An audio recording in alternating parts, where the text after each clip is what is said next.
ચાલો દોસ્તો, એના પછીની જે નેક્સ્ટ થિયરી છે આપણી એ છે સમાન ચુંબકીય ક્ષેત્રમાં મૂકેલું પ્રવાહધારિત ગૂંચળું એમના પર લાગતું આપણે ટોર્ક મેળવવું છે. હવે એમાં પાછા બે ભાગ પડે છે.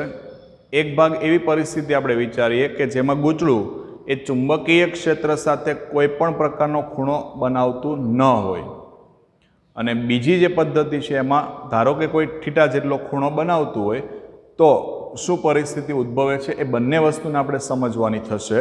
પહેલાં આપણે કોઈ પણ પ્રકારનો ખૂણો ન બનાવતું હોય એના માટે આપણે ચર્ચા કરીએ. એટલે સમાન ચુંબકીય ક્ષેત્રમાં મૂકેલા પ્રવાહધારિત ગૂંચળા પર લાગતું ટોર્કનું સૂત્ર તારવો. હવે એમાં પહેલો કિસ્સો શું? તો કે ગૂંચળું એ ચુંબકીય ક્ષેત્ર સાથે કોઈ ખૂણો બનાવતું ન હોય. બરાબર, ત્યારની વાત કરવી છે આપણે. ચલો, પ્રશ્ન કીધો છે ને સમજો. સમાન ચુંબકીય ક્ષેત્ર કીધું છે એટલે આપણે બે ચુંબકના ધ્રુવો લેવા પડશે. એમની વચ્ચેના ભાગમાં આપણે ગૂંચળાને ગોઠવીએ, પણ એવી રીતે ગોઠવીએ કે જેથી કરીને ગૂંચળું એ ચુંબકીય ક્ષેત્ર સાથે કોઈ ખૂણો બનાવે નહીં. ચાલો પરિસ્થિતિને સમજો. આ રીતના આપણી પાસે બે ચુંબકીય ધ્રુવો છે N અને S.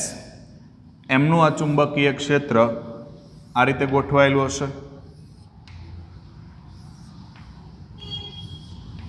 ચાલો, આ ચુંબકીય ક્ષેત્રમાં આપણે કોઈ એક ચોરસ કાં તો લંબચોરસ એક ગૂંચળું જે છે એ ગૂંચળાને આપણે ગોઠવી દઈએ છીએ આ રીતે.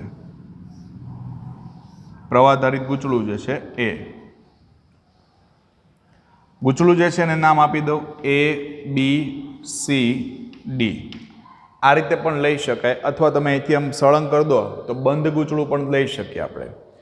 આ ટાઈપની રચના આપણે ભણીશું જ્યારે વિદ્યુત જનરેટરની આપણે ચર્ચા કરીશું ને ત્યારે એમાં આ ટાઈપે આપણે ગૂંચળાને મૂકવાનું થશે. હવે આજે છે એ ગૂંચળાની અક્ષ લઈ લીધી છે આપણે. બરાબર, આ શું લઈ લીધું છે? ગૂંચળાની અક્ષ. હવે ગૂંચળું જે છે એ હાલમાં કોઈ પણ પ્રકારનો ખૂણો બનાવતું નથી. બરાબર, ચુંબકીય ક્ષેત્ર એની સાથે કોઈ પણ પ્રકારનો એક ખૂણો બનાવતું નથી. તો એવી પરિસ્થિતિની અંદર શું કરવાનું છે? આપણે મેળવવું છે શું? ટોર્ક. ટોર્કનું સૂત્ર તારવવું છે. તો ટોર્કનું સૂત્ર તારવવા માટે પહેલાં તો આપણે એ જાણવું પડશે કે એના ઉપર કેટલું બળ લાગે છે. જો બળ આપણે જાણી લઈએ તો આપણને ટોર્કનું સૂત્ર જાણવા મળશે. તો પહેલાં જુઓ તમે દોસ્તો, અહીંયા ગૂંચળાની બે બાજુઓ AB અને CD, આ બે બાજુઓ એવી છે જે ચુંબકીય ક્ષેત્રને લંબ રૂપે છે, અને બાકીની બે બાજુ એવી છે BC અને AD, એ ચુંબકીય ક્ષેત્રને સમાંતર છે. હવે માની લો કે આજે લઈની લંબાઈ ગણો તો એ લંબાઈ આપણે લઈ લઈએ ધારો કે A જેટલી, એટલે આ બાજુ A જેટલી છે અને આ બાજુ જે છે એ B જેટલી છે, પહોળાઈ એની B જેટલી છે. આટલી પરિસ્થિતિને આપણે ધ્યાનમાં લઈને કામ કરીએ તો પહેલા બે બાજુઓ તમે લઈ લો. અહીંયા ખાસ જોજો, આ AD બાજુ અને BC બાજુ જે ચુંબકીય ક્ષેત્રને કેવી છે? સમાંતર છે. તો કેટલાનો ખૂણો બનશે? 0નો. હવે આપણને સૂત્ર ખબર છે, સૂત્રમાં તો વચ્ચે ક્રોસ આવે છે. ક્રોસ કાઢીએ એટલે શું લાગે? sin 0 = 0. ક્લિયર છે? એટલે એ કઈ કઈ બાજુઓ? તો કે BC અહીં ગૂંચળાની BC અને AD બાજુ ચુંબકીય ક્ષેત્રને કેવી છે? સમાંતર. ચુંબકીય ક્ષેત્રને સમાંતર હોવાથી તેમના પર કોઈ બળ લાગતું નથી. કઈ રીતે? તો સૂત્ર પ્રમાણે જો F = સૂત્ર છે આપણું I અને બાજુની જે લંબાઈ છે એ કેટલી છે? B. તો IB ક્રોસ આપણી પાસે જે ચુંબકીય ક્ષેત્ર એટલે B. હવે સદિશમાંથી એને કેમાં ફેરવીએ? અદિશમાં. તો F is equal to I B capital B sine theta, પણ સમાંતર હોય તો થીટા બરાબર કેટલા? 0. તો સાઇન 0 કેટલા થઈ જશે? 0. તો લાગતું બળ કેટલું? 0. બરાબર છે. હવે બાકી કઈ બાજુ રહી? એ બી અને સીડી. તો એ બી બાજુ અને સીડી બાજુ પ્રવાહ માનો કે આ રીતે પસાર થાય છે, બરાબર? પ્રવાહ આ રીતના ડાયરેક્શનમાં પસાર થાય છે. તો આપણે એમ કહી શકીએ કે ભાઈ અહીં એ બી અને સીડી બાજુ જે છે એ ચુંબકીય ક્ષેત્રને લંબ રૂપે છે, બરાબર? બંને બાજુ કઈ કઈ? તો કે એ બી અને સીડી બંને બાજુઓ ચુંબકીય ક્ષેત્રને લંબ રૂપે છે. ચલો, લંબ રૂપે હોય તો લાગતું બળ કેટલું? તો કે એફ ઇઝ ઇક્વલ ટુ આઈ, અહીંયા આવશે એ ક્રોસ બી, સદિશમાંથી ફેરવીએ અદિશમાં, તો આઈ એ બી સાઇન થીટા. થીટા કેટલા? લંબ રૂપે છે એટલે 90 ડિગ્રી. Sign 90 equal to 1. તો આન્સર કેટલો થયો આપણો? એફ ઇઝ ઇક્વલ ટુ આઈ એ બી જેટલો. બંને ઉપર આના જેટલું બળ લાગશે, કારણ કે બંને બાજુ જે છે એની લંબાઈ કેટલી છે? એ જેટલી છે. હવે લાગતું ટોર્ક વિચારીએ આપણે. તો લાગતા ટોર્ક માટે આ એની અક્ષ જે છે ને ત્યાંથી આપણે વિચારવાનું થશે. તો એની જે પરિસ્થિતિ છે એ પરિસ્થિતિમાં તમે સમજો કે આ જે બળ લાગે છે એટલું બળ અહીંયા લાગશે, એટલું અહીંયા લાગશે, પણ કઈ તરફ હશે? તો જુઓ, આ જે પ્રવાહ છે એ ઉપરના ડાયરેક્શનમાં છે, ચુંબકીય ક્ષેત્ર આ રીતના છે, એટલે આ પ્રવાહ આ ચુંબકીય ક્ષેત્ર, તો આ મધ્યમાંને ખોલીએ એ ક્યાં જશે? અંદરની બાજુએ. પણ અહીંયા ઉલટું થઈ જાય છે, એટલે એ પરિસ્થિતિ પ્રમાણે કઈ તરફ આવશે? બહારની બાજુ. એટલે આ ગોઠવણી થશે, એટલે અહીંયા લાગતું બળ અંદર છે અને અહીંયા લાગતું બળ ક્યાં છે? બહારની બાજુએ છે. એટલે પરિસ્થિતિ આપણી આ ટાઈપની છે. આ બાજુના ભાગ ઉપર લાગતું બળ અંદર તરફ, આ બાજુના ભાગ પર લાગતું બળ બહારની તરફ. આ રીતના ગોઠવણી નથી, ગોઠવણી આ રીતે છે, પણ બોર્ડના સમતલમાં આપણે દોરી ન શકીએ એટલે આપણે આ રીતે બતાવ્યું છે. તો જોઈ લો તમે કે અહીં જે બળ લાગે છે એ આ રીતે છે. તો લાગતા બળ એના મૂલ્ય સમાન, દિશા કેવી? પરસ્પર વિરુદ્ધ. અસર શું કરશે? નાબૂદ. પણ એક રેખસ્થ છે નહીં, એટલે એ શું કરશે? બળયુગ્મની રચના કરશે. અને અહીંયા આપણો આ સેન્ટર પોઈન્ટ છે. તો સેન્ટર પોઈન્ટથી આ બાજુની લંબાઈ a/2, બાજુની લંબાઈ બી છે એટલે b/2, અને આ પણ કેટલી થશે? b/2. અહીંયા છે આ ભાગ કેટલો છે? તો કે આ બાજુ b છે એટલે આ પણ b થવાની, તો અડધું કેટલું થશે? b/2. આ બાજુ પણ b/2. ક્લિયર છે? હવે લાગતા બળો એના મૂલ્ય કેવા? તો કે બળોના મૂલ્ય સમાન, બરાબર? મૂલ્ય સમાન, દિશા કેવી? પરસ્પર વિરુદ્ધ. એટલે અસર શું કરે? નાબૂદ. પણ એક રેખસ્થ નથી, એટલે એક રેખસ્થ ન હોવાથી કોની રચના કરે? બળયુગ્મની રચના કરશે, બરાબર? બળયુગ્મની રચના કરે છે. તો લાગશે એના ઉપર ટોર્ક. ચાલો, ટોર્ક કેટલું લાગશે? તો કે ટોર્ક લાગે, આપણે બંને માટે કાઉન્ટ કરીએ તો પહેલા માટે અને બીજા માટે બંને માટે ટોર્ક લઈ લે, τ1 પ્લસ τ2 થાય. ટોર્કનું સૂત્ર બેમાંથી કોઈ એક બળનું મૂલ્ય અને બે વચ્ચેનું લંબ અંતર. પણ આપણે જે લંબ અંતર માપીશું એ આપણે અહીંયાથી માપશું. અને જો તમારે ડાયરેક્ટ કરવું છે તો તમે ડાયરેક્ટ પણ ગણી શકો. બેમાંથી કોઈ એક બળનું મૂલ્ય લઈ લો. સપોઝ કે આ લીધું તો બે વચ્ચેનું લંબ અંતર કેટલું? બી. અથવા આ લો છો તો પણ લંબ અંતર કેટલું થશે? બી. નહીતર બે ભાગ પાડી દઈએ તો આનું બળ કેટલું? F. F is equal two કેટલા આવ્યા? આઈ એ બી ઇન્ટુ b/2 પ્લસ આઈ એ બી ઇન્ટુ b/2. કેટલી વખત થયા? બે વખત. બે વખત કરશો એટલે 2 2 કેન્સલ થઈ જશે, તો વધશે કેટલા? આઈ એ બી ઇન્ટુ બી. એ ઇન્ટુ બી, લંબાઈ ગુણ્યા પહોળાઈ, લંબાઈ ગુણ્યા પહોળાઈ એટલે શું થઈ ગયું? ક્ષેત્રફળ. તો ફાઇનલી આપણું સૂત્ર શું આવી ગયું દોસ્તો? Torque tau is equal two IAB. પણ માનો કે n આટા હોય તો આ સૂત્રને આપણે શું કરીશું? n વડે ગુણવાનું છે. તો torque tau is equal two NIAB. તો આ થઈ ગયું લાગતું ટોર્ક. ક્યારે? જ્યારે ગૂંચળું જે છે એ ચુંબકીય ક્ષેત્ર સાથે કોઈ પણ પ્રકારનો ખૂણો બનાવતું નથી ત્યારનું આપણને સૂત્ર મળી ગયું છે. Torque tau is equal two NIAB. Clear છે? ઓકે.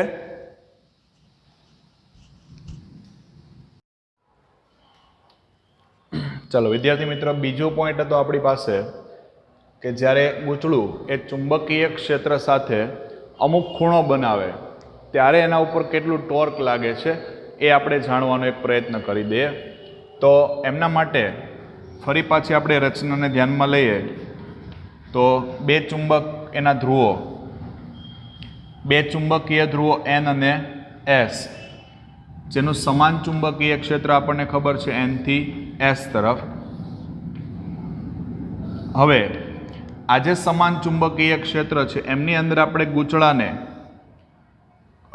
ચુંબકીય ક્ષેત્ર સાથે સહેજ ખૂણો બનાવે તે રીતના આપણે એને ગોઠવેલું છે અહીંયા. બરાબર, ચુંબકીય ક્ષેત્ર એની સાથે શું કરે? સહેજ ખૂણો બનાવે એ રીતે આપણે એને ગોઠવી દીધું. એટલે આ ટાઈપની તમને રચના જોવા મળશે. અહીંયા જે આ પરિસ્થિતિ છે એ પરિસ્થિતિ પ્રમાણે આ જે છે એ ગૂંચળાની અક્ષ થઈ જશે. ગૂંચળાને આપણે નામ આપી દઈએ A, B, C અને D. એમાંથી આ રીતના પ્રવાહ પસાર થાય છે. બરાબર, આ કરંટનું ડાયરેક્શન છે. અને આ જે ગૂંચળો જે છે એની આ જે બાજુ છે એની લંબાઈ A છે અને આ બાજુની લંબાઈ A છે, ધારી લો કે B જેટલી છે. હવે આપણે શું મેળવવું છે? તો કે આપણે જે મેળવવું છે એ ગૂંચળા ઉપર કેટલું ટોર્ક લાગે છે એ આપણે જાણવું છે. આગળની પરિસ્થિતિમાં આપણે ગૂંચળા ઉપર જે ટોર્ક લાગતું હતું એનું સૂત્ર આપણે તારવી દીધું. સૂત્ર મળ્યું આપણને એક આંટો હોય તો IAB અને n આંટા હોય તો NIAB. હવે અહીંયા ગૂંચળું જે છે એ ચુંબકીય ક્ષેત્ર સાથે કંઈક ખૂણો બનાવે છે. તમે જોઈ શકો છો અહીંયા આ જે રચના છે એમાં દેખાય છે તમને ચુંબકીય ક્ષેત્ર સાથે શું બનાવે છે? કંઈક ખૂણો બનાવે છે. તથા બીજી રીતે જોવા જાવ તો આ ગૂંચળાનું જે પૃષ્ઠ હશે, ગૂંચળું આ રીતે ક્રોસ છે તો એના પૃષ્ઠ એના ક્ષેત્રફળને દર્શાવતો સદિશ એ આ રીતે હશે, લંબ રૂપે. હવે આપણને તો ખ્યાલ છે કે કોઈ પણ પૃષ્ઠ હોય એના ક્ષેત્રફળને દર્શાવતો સદિશ એ હંમેશા પૃષ્ઠને કયા સ્વરૂપે હોય? લંબ રૂપે હોય. તો આને લંબ રૂપે આપણે એના ક્ષેત્રફળનો સદિશ બતાવીએ તો આ ક્ષેત્રફળનો સદિશ એ ધારી લો કે ગૂંચળા સાથે અથવા તો ચુંબકીય ક્ષેત્ર સાથે થીટા જેટલો ખૂણો બનાવે છે. ગૂંચળા સાથે તો 90 ડિગ્રી છે જ ઓલરેડી. આ રીતે ગૂંચળું છે અને આ એના ક્ષેત્રફળનો સદિશ આ રીતે જાય છે. પણ ક્ષેત્રફળનો સદિશ જે છે એ ચુંબકીય ક્ષેત્ર સાથે ધારો કે થીટા જેટલો ખૂણો બનાવે છે.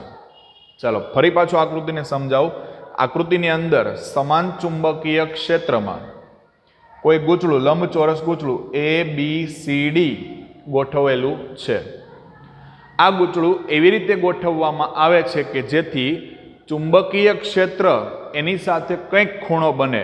તો આપણે શું ધારણા કરી કે ધારો કે ગૂંચળાના પૃષ્ઠના ક્ષેત્રફળને દર્શાવતો સદિશ એટલે કે સદિશ એ ચુંબકીય ક્ષેત્ર સાથે થીટા જેટલો ખૂણો બનાવે છે. હવે આપણે બાજુઓ વિચારીએ. આ BC બાજુ અને AD બાજુ, આ BC બાજુ અને AD બાજુમાંથી પસાર થતો જે આ પ્રવાહ છે એ તથા ચુંબકીય ક્ષેત્ર આ બંનેને ધ્યાનમાં લઈ અને એમના ઉપર લાગતું જે બળ છે એ બળ એને આપણે જાણવાનો પ્રયત્ન કરીએ. માની લો કે આ જે તમારી રેખા છે આ x અક્ષની દિશા છે અને અહીંયા જે આ જાય છે એ y અક્ષની દિશા છે. ચાલો તો પહેલા આના માટે વિચારીએ. આ પ્રવાહધારિત ભાગ છે એ અને ચુંબકીય ક્ષેત્ર, તો BC બાજુ એના ઉપર લાગતું બળ પ્રવાહની દિશામાં કોને રાખવાનું છે? અંગૂઠો. ચુંબકીય ક્ષેત્રની દિશામાં કોને રાખી દીધી? તર્જની. મધ્યમાંને ખોલીએ તો બળ કઈ તરફ લાગે? ઉપરની તરફ. તો આ BC બાજુ એના ઉપર લાગતું બળ કઈ તરફ છે? ઉપરની તરફ. હવે નીચે આવી જાઓ AD બાજુ. એડી બાજુમાં કરંટ ક્યાં જાય છે? અંદર. એટલે અંગૂઠો મારો જે છે મેં અંદર બતાવ્યો છે આ રીતે, તમે જોઈ શકો છો આ પોઝિશનમાં. પણ ચુંબકીય ક્ષેત્ર આ બાજુ છે એટલે હું તમને આ ટાઈપે જ બતાવું છું. આ જે મારો અંગૂઠો છે ને એ અંદર જાય છે, ચુંબકીય ક્ષેત્ર આ બાજુ જાય છે. મધ્યમાં ને ખોલીએ તો એ ક્યાં જાય છે? નીચે જાય છે. મતલબ શું થયો કે એના ઉપર લાગતું બળ કઈ તરફ છે? નીચેની તરફ છે. એટલે બીસી બાજુ એના ઉપર જે બળ લાગે છે એફ એ ઉપરની બાજુએ, એડી બાજુ એના ઉપર જે બળ લાગે છે એ કઈ તરફ છે? નીચેની બાજુએ.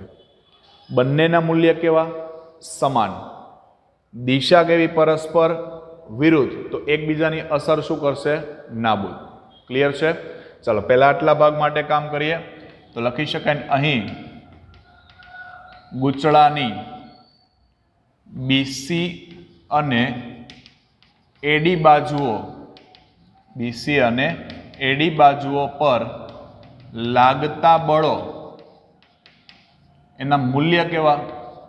બળોના મૂલ્યો સમાન, પરંતુ દિશા વિરુદ્ધ હોવાથી એકબીજાની અસર શું કરે? નાબૂદ. બરાબર, એકબીજાની અસર નાબૂદ કરશે. હવે એ પણ વિચારો કે આ જે બળો છે એ એક રેખસ્થ છે કે કેમ? એક જ રેખા ઉપર આવેલા છે? તો કે હા, જોઈ શકો છો સીધી રેખા પર છે.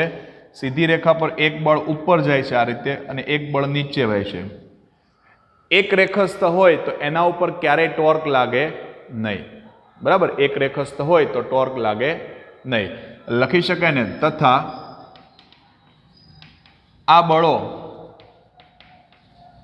એક રેખસ્થ હોવાથી બળયુગ્મની રચના કરતા નથી. અને બળયુગ્મની રચના ન થાય એટલે ટોર્ક લાગે નહીં.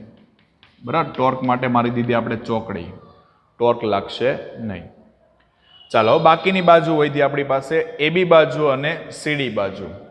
એબી બાજુમાંથી પસાર થતો પ્રવાહ ઉપરની તરફ છે.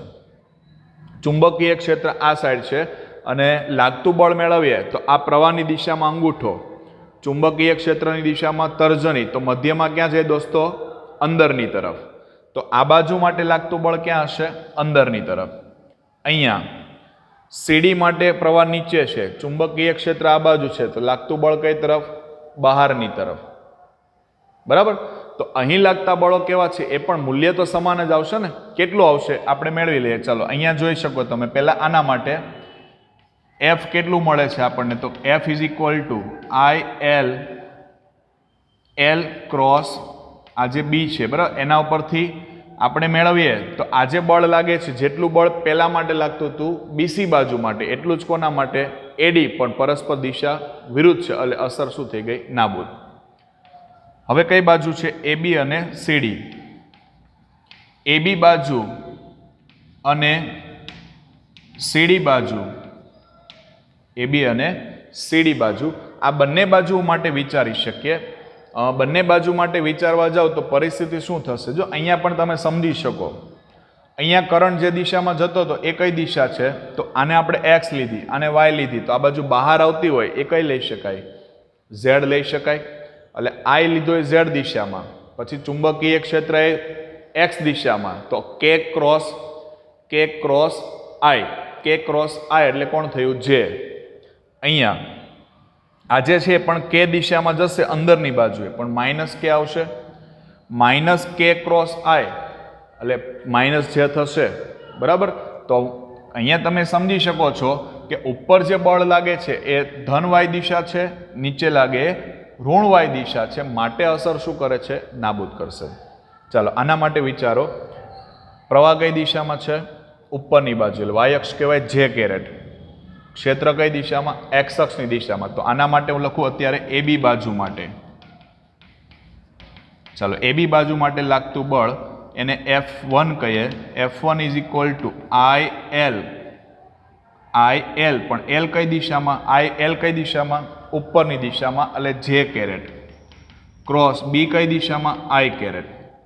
તો જે ક્રોસ આઈ દોસ્તો, જે ક્રોસ આઈ એટલે માઇનસ કે થાય, તો equal to minus I L B, કયો કેરેટ? કે કેરેટ. એવું જ કોના માટે? સીડી બાજુ માટે. ચલો સીડી બાજુ એના માટે F1 જ કહીએ, પણ F1 ડેશ કહીએ, તો એ પણ આઈ એલ. હવે જો સીડી માટે પ્રવાહ કઈ તરફ છે? નીચેની તરફ છે. નીચેની તરફ એટલે માઇનસ જે આવશે, માઇનસ જે into B, sorry cross B. B કઈ દિશામાં આવશે? તો બીની દિશા જે છે એ તો ફિક્સ જ છે, આઈ કેરેટ. ફરી પાછું જે ક્રોસ આઈ, જે ક્રોસ આઈ એટલે માઇનસ કે થાય, માઇનસ માઇનસ થઈ જશે પ્લસ કે, એટલે આઈ એલ બી, કયો કેરેટ? કે કેરેટ. તો આ ઋણ દિશામાં છે, આ કઈ દિશામાં છે? ધન દિશામાં. મતલબ કે મૂલ્ય સમાન છે, દિશા કેવી છે? વિરુદ્ધ છે. અસર શું કરશે? નાબૂદ. પણ અહીંયા લાગતા જે બળો છે એ બળો, એના માટે એક રેખા દોરી દઉં, આ રીતે છે. તો અહીંયા જે બળ લાગે છે એ બળ આ રીતે આમ અંદર જાય છે, અને અહીંયા જે બળ લાગે છે એ આ રીતે બહાર આવે છે. એક રેખસ્થ છે? નથી. એક રેખસ્થ કોને કહેવાય? તો આની જેમ એક જ રેખા ઉપર આવેલા હોય તો એને શું કહેવાય? એક રેખસ્થ. પણ એક જ રેખા પર ન હોય તો શું કહેવાય? એક રેખસ્થ નથી. ક્લિયર છે? જોઈ શકો તમે, જો આ ટાઈપની રચના થશે આ રીતે. આ જે વચ્ચેની પરિસ્થિતિ ચુંબકીય ક્ષેત્રની રેખા છે, આ બાજુના ભાગ ઉપર બળ લાગે, અંદર જાય છે એટલે આપણે ઉપર બતાવીએ. અહીંયા લાગેલું બળ જે છે એ બહાર આવે છે એટલે આપણે આ રીતે બતાવીએ. પરિસ્થિતિ છે આમ નથી, તમે આ રીતે સમજશો તો તમને ખ્યાલ આવશે અંદર જાય છે.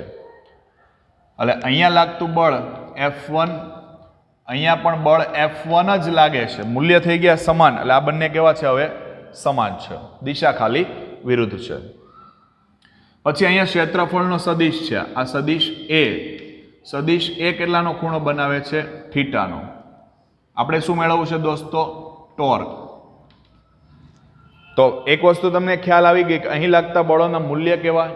સમાન. દિશા કેવી છે? વિરુદ્ધ છે. બરાબર. અહીં લાગતા બળો ના મૂલ્ય કેવા? સમાન. દિશા વિરુદ્ધ. પરસ્પર વિરુદ્ધ હોવાથી અસર નાબૂદ થશે. અસર નાબૂદ થશે. પરંતુ એક રેખસ્થ ન હોવાથી, પરંતુ એક રેખસ્થ ન હોવાથી બળ યુગ્મની શું કરે?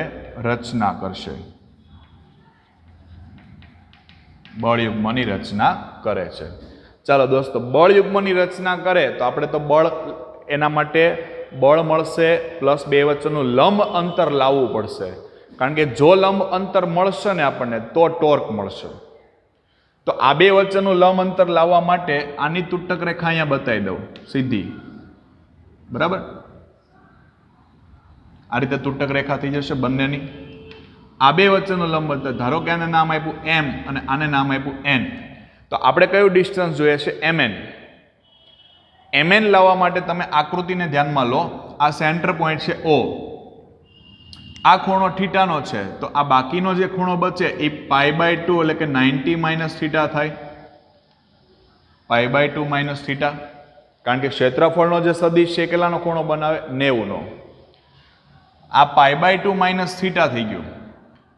આ અંતર, આ ગૂંચળાની પહોળાઈનો ભાગ છે. જુઓ તમે અહીંયા આ ભાગ છે એ કેટલો છે? ટોટલ B છે. તો આ અડધો હિસ્સો કેટલો થાય? B/2. આટલું મળી જાય તો આ જેટલું હશે એટલું જ આ હશે. તો આટલું મળી જાય અને શું કરીએ? 2 વડે ગુણી નાખીએ આપણે. બરાબર છે. તો ઉપરની આકૃતિ એના પરથી જોઈએ તો ઉપરની આકૃતિ પરથી આના માટે ફરી પાછું જુઓ. આ ક્ષેત્રફળનો સદિશ કેટલાનો ખૂણો બનાવે છે? ગૂંચળા સાથે 90 નો. એટલે ટોટલ એંગલ કેટલો હોવો જોઈએ? 90. એમાંથી ક્ષેત્ર સાથે કેટલાનો ખૂણો બનાવે? થીટાનો. એટલે એ થીટા લઈ લીધો આપણે. બાકીનો કેટલો બચ્યો? π/2 માઇનસ થીટા. તો આકૃતિ પરથી હું કોસ લઈ લઉં. Cos π/2 minus theta. Cos π/2 minus theta એટલે પાસેની બાજુ કઈ થઈ ગઈ? ON. એના છેદમાં આવશે કર્ણ B/2. તો ON બરાબર B/2 cos π/2 minus theta. cos 90 minus theta એટલે સાઇન થીટા થઈ જશે, એટલે સાઇન થીટા. હવે ટોટલ ડિસ્ટન્સ લેવું છે mn બરાબર શું થાય 2 ટાઈમ્સ ON થઈ જશે. ON ને 2 વડે ગુણી નાખો તો mn બરાબર 2 ગુણ્યા ON બરાબર કેટલા છે b/2 સાઇન થીટા. 2 કેન્સલ તો આન્સર થઈ ગયો તમારો b સાઇન થીટા. એટલે લંબ અંતર કેટલું આવ્યું દોસ્તો b સાઇન થીટા. અહીંયા આપણને આ જે L લંબાઈ લીધી છે આપણે એની જગ્યાએ આપણી પાસે આ લંબાઈ કેટલી છે a. એટલે આપણી પાસે અહીંયા સૂત્ર આવશે IAB k કેરેટ. અહીંયા પણ એ જ આવશે -IAB k કેરેટ. ચાલો ટોર્ક લઈ લો. લાગતું ટોર્ક, લાગતા ટોર્કનું સૂત્ર શું તો કે torque tau is equal two બે બળમાંથી કોઈ એક બળનું મૂલ્ય અને બંને વચ્ચેનું લંબ અંતર. તો આ બેમાંથી કોઈ એક આપણે શું કરીએ બળનું મૂલ્ય લઈએ તો દિશા બતાવવાની કોઈ જરૂર છે નહીં. તો આપણો કેટલો આન્સર આવશે બળનું મૂલ્ય IAB.